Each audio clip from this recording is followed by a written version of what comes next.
Hello, this is another video designed to help you with the NYSSMA process. This video is an overview of the Music First platform, which is where you're actually going to do the uploading of your solo, your scales, and any other requirements you might have for the solo NYSSMA.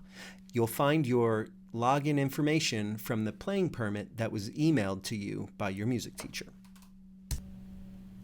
Just one thing to note, when you enter in your password to log into Music First, please make sure if there are capitals, enter in capitals. And you're going to log in, and you are going to see your classroom. I'm going to just clear these notifications.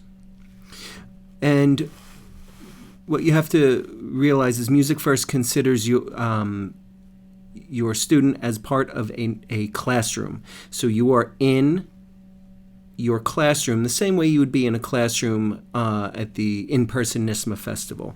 So this student's classroom is F11956 Voice 3. We are not clicking register for a class. Stay away from that button. You're already enrolled in a class.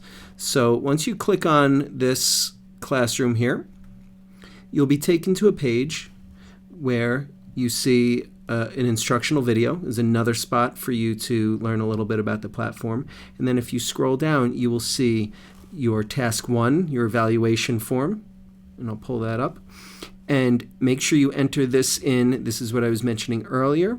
Make sure you enter in your name, your grade in school, what level your solo is. If you're not interested in receiving a grade for this evaluation, click comments only.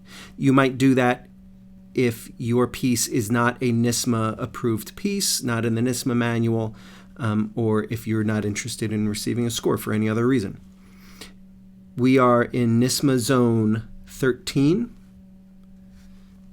and our school address is 10 Armstrong Road at the high school, or 200 Emory Road at the middle school,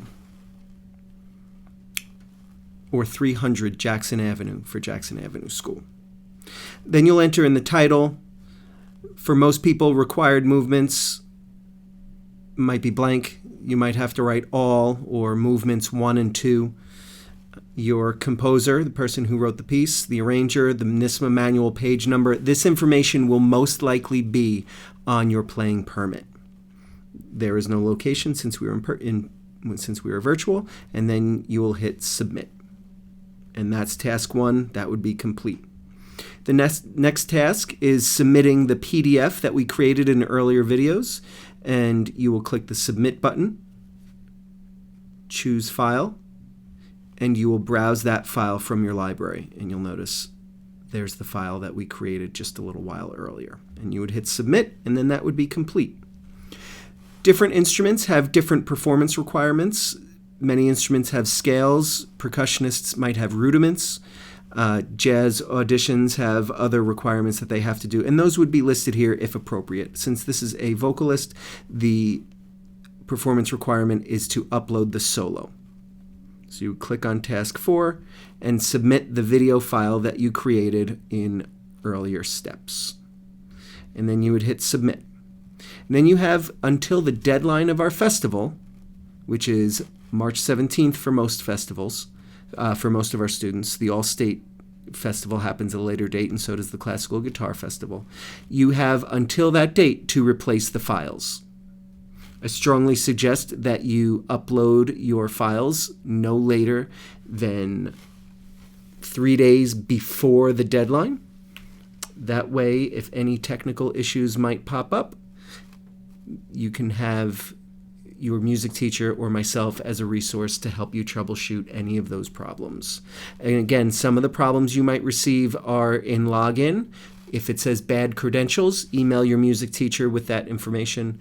If you receive an error message in any of your uploads, it's because either your video file is too large or because it is in the wrong file format. But if you're operating directly from your iPad or your iPhone, you should have no problems. Please reach out if you have any questions.